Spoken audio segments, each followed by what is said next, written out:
is Harold Coggins 19. Here I'm going to do a video on my new Royal Paladin deck. This is the starter. Obviously this came with the new structure. It's not really too bad. For Generation Break 1, being the general vulnerability, you can counterpass 1, put this to your soul, and call any grade 2. So it is pretty nice. It doesn't say open rearguard, it just says rearguard, so that is pretty nice too. So obviously you can combat off by getting rid of something you don't really want and set yourself up for other combos and things through the deck, so that's pretty good. So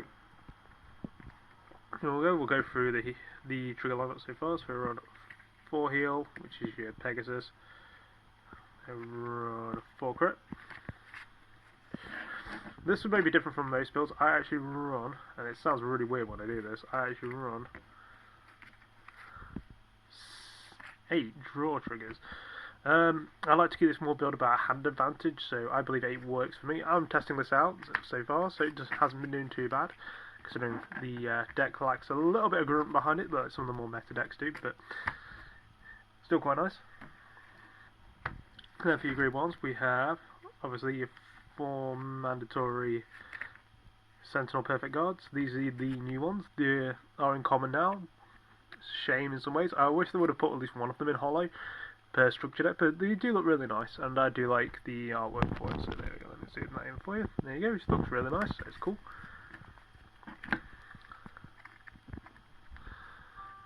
There we go.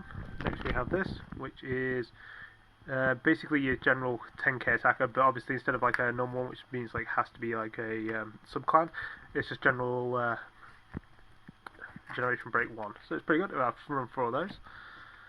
Then we just got a general 8k attacker, so always good there. I like these two, these are quite good. Basically this is really nice for being your starting Vanguard, so when this unit is attacked, you gain it gains 3k, so it basically becomes a nice, so it gains 5k, sorry, so it becomes an 11k, so it's really nice on your first turn. You're not going to attack, just say that, and then it's like, okay, gone with at least a 5k shield, so it's pretty good. We've got a Soul Blast 2 and draw, so it's always nice to get hand advantage. And then this just becomes a 10k attack when it attacks the Vanguard, so that's always nice. For your grade 2s, run for this guy. On Generation Break 1, you can attack, if it's Generation Break 1 Vivian or from Royals, sorry, from Gold Paladin. So boost Generation Break 1, counterblast 1, and call something else to rearguard. Has to be a grade 2 or I believe it's grade 2 or less, except this card. So that's alright. And then for this guy, this is basically similar to most. It becomes a 12k attacker on Generation Break 1, so not too bad. These like general multi-purpose Gold Royal Paladins are really nice. So it looks really cool too. Run 3 of your 10k vanillas.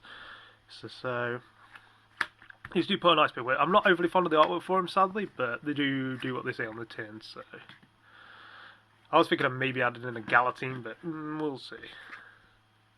We run 1 Bastard Blade Spirit because there's many ways to Spirit Call it from the deck, and getting rid of problem cards in rearguard circles is an issue. So, and also if you do have to ride him as a 10k, so that's pretty good. Okay, so here we go. For your grade 3s, we run for this guy, the main guy from the structure deck. It's not too bad actually, so when you stride over him, you can counterblast 1, call 2 cards from your hand to rearguard, those 2 gain plus 5k each, and the other skill is Generation Break 2, your front row gains 5k again. So it is very much built with the stride mechanic in mind, but it's a nice card. It's not too bad. The artwork's really nice, and the holofoil looks absolutely beautiful. Really is nice. So I am commending Busherwood for really like expanding their artwork and the holofoils. So for your next set, we have these 2, which is your legions.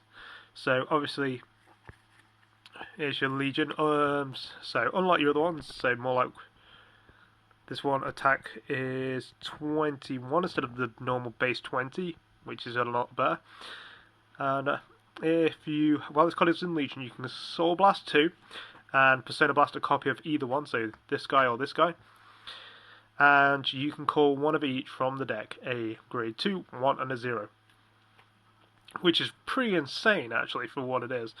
And because it's also a grade 3 and it's counted as a rear guard, you can use Alfred's skill to counterblast 3 and call a grade 2. So let's say this, you have this on the field. Say, here you go. So, get the right way around for once. So there you go. Whatever. Let's say you got a couple of these in there. There you go. And let's put something in the soul. So you can Soul Blast 2, Counter Blast 3, and you can be out of discarding one card. Soul Blast 2 and you discard one card, and you can basically go, okay, I can get another, say, a Margle there, which is pretty damn cool. And you can get a Blaster Blade Spirit, so if you have another Counter Blast 3, you can just Counter Blast that and kill something.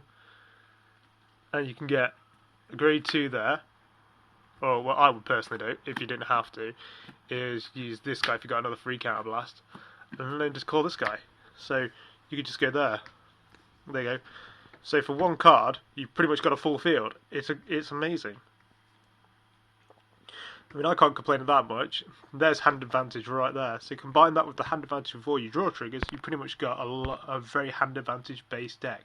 So with covering the field and with hand advantage. And plus, before I forget, with that thing, you have your 4 strides. So there we go. So we all know how stride works now, so it's always nice. So here you go, here's your thing. Turn, ride, stride. Discard that. And this one is not the best, but when it hits, obviously with your triple drive, which is pretty awesome, if this card hits, you can Superior Call a grade 2. So the idea would be tap this, triple drive, do this, swap this out, and then call this one in. Or if you want, call anything else that kind of works a bit better. But you can always call in, say, something else like these for your grade 1s, to if you have more of a soul, which obviously you can do with Margle to do that. So here we go. Yeah, so this is the Royal Paladin deck I've been testing so far. Tell me what you guys think. Let me know, rate, comment, subscribe and all that jazz, and I'll see you guys later.